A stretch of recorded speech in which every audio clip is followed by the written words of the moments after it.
Welcome to Conscious Movie Reviews. I'm your host, Joy Davis, and here to review the film Creed.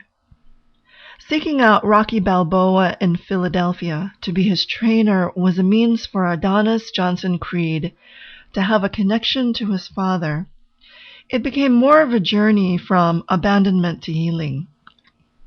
Based on the work of abandonment expert Susan Anderson, she recognizes the 5 stages of recovery that accompany the loss of love, starting with the first one called shattering. Experiencing the death of both parents by Creed, especially at a very young age, can form a shattered personality.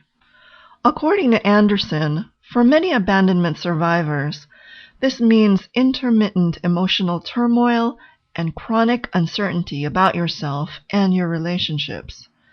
As new experiences trigger the old emotionally charged memories, your self-defense system kicks in, releasing adrenaline and other stress hormones.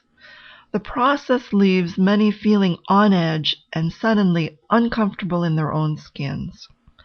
For Creed, the healing from shattering was a golden opportunity for emotional self-reliance. He can finally stand alone and affirm his strength. Australian Aboriginal tribes pay attention to the outer conditions around the birth of a child. Many of the circumstances are symbolic and prophetic about the child's life path ahead. As a child born from an illegitimate affair by an absent father, it foretold of Creed's life, one of abandonment and judgment by society. His self-worth will always be in question, a form of self-punishment. As a fetus in the womb, it's likely that Creed imprinted a set of beliefs reflecting his parents' emotional dynamics, that he's worthy like them of being hurt, neglected, and deserted by others. Losing his father before birth, Creed lacked the fatherly support to guide his masculine energies in a healthy way.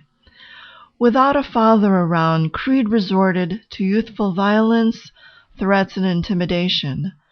Acting abusive can never fix what's broken or missing inside and can't restore you to wholeness. On the outer, Creed's antisocial behavior is a function of his inner restlessness, being disconnected from the source of his being, and serving time at a Los Angeles youth facility was not the place to align him with his body, mind, and spirit in a rehabilitative way. After much reluctance, Rocky agreed to train Creed at the French Street Gym.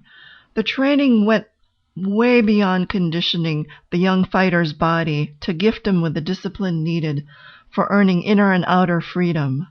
Creed's enslavement comes from being his own worst enemy. Taking a quote from best-selling author Dan Millman, he says, "While freedom is our transcendent birthright, it must be earned in this world." Creed at times wanted to forge his own identity as a professional boxer. He had chosen to live in the shadow of his legendary father for far too long, which only served to stifle his own potential. Admitting that someone is more powerful than you keeps your potential unrealized, similar to an introvert that wants to stay invisible from lack of courage and self-esteem. Training with Rocky taught Creed to have courage and compassion. By building his own wins, he can choose to be interdependent in a healthy way with others, acknowledging their brilliance and his own for all to shine.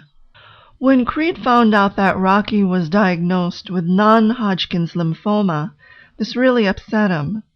World-renowned metaphysical teacher Louise Hay taught that the underlying cause of all disease comes from a lack of self-love.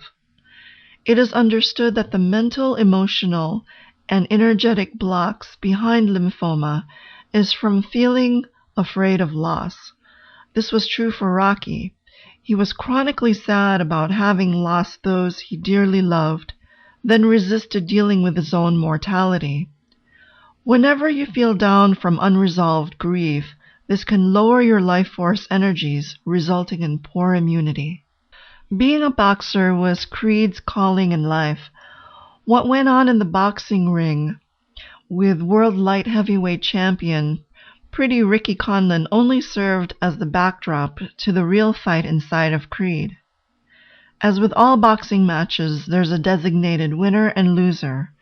Creed came into the fight as an underdog. Buying into the idea that we defeated someone only reinforces scarcity thinking. When there's no dignity shown towards your opponent in boxing, it's all about leaving the other person powerless and vulnerable. Those in the ring use brute force to act out their powerful feelings of resentment and inferiority. At the heart of it is a lack of self-worth. When Creed embraces his own self-worth, the inner fight is over because true justice within him will be served.